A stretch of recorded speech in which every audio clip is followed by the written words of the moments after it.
स्वागत है आपका MS math and reasoning YouTube channel पर। आज की इस वीडियो में हम गणित का एक प्रश्न को सॉल्व करेंगे जिसका अधिकतर लोग गलत उत्तर देते हैं। तो चलिए वीडियो को शुरू करते हैं। प्रश्न है, एक लिपस्टिक की कीमत 2000 रुपये है 20% छूट के बाद, तो बताओ उसकी असली कीमत क्या होगी। इस प्रश्न में अधिकतर लोग 2000 का 20% निकालते हैं।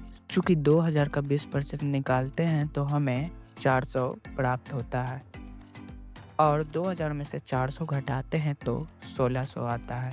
अधिकतर लोग यही करते हैं, पर यह गलत है। लिपस्टिक की असली कीमत 1600 नहीं होगी। प्रश्न को ध्यान से पढ़ते हैं तो हमें पता चलता है कि 2000 रुपया लिपस्टिक की कीमत 20% छूट के बाद है, इसलिए इसकी असली कीमत 2000 से ज़्यादा होगा।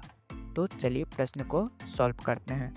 माना कि लिपस्टिक का मूल कीमत 100 रुपया है। चूंकि हम मान चुके हैं कि लिपस्टिक का मूल कीमत 100 रुपया है, इसलिए प्रश्नानुसार यदि हम लिपस्टिक का मूल कीमत में से उसी का 20% यदि हम घटा दे तो हमें 2000 प्राप्त होता है। इस प्रकार करने पर हमें प्राप्त होता है x माइनस एक्स का 20% बराबर 2000। अब इस समीकरण में x का 20% निकालते हैं तो x माइनस एक्स गुने 20/100। अब इस समीकरण में x का 20% निकालते हैं तो 20 को 100 से काटते हैं तो 1/5 हो जाएगा।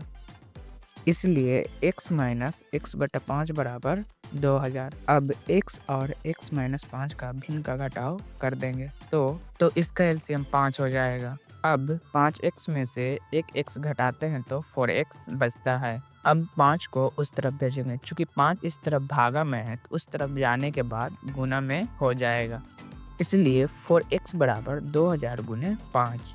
अब x बराबर 2000 गुने 5 बटा में 4 करेंगे। अब 4 से 2000 को 500 बार में काट देंगे तो हमें x बराबर 2500 प्राप्त होता है। अतः लिपस्टिक की असली कीमत 2500 रुपया थी। ऐसे ही और वीडियो देखने के लिए चैनल को सब्सक्राइब करें।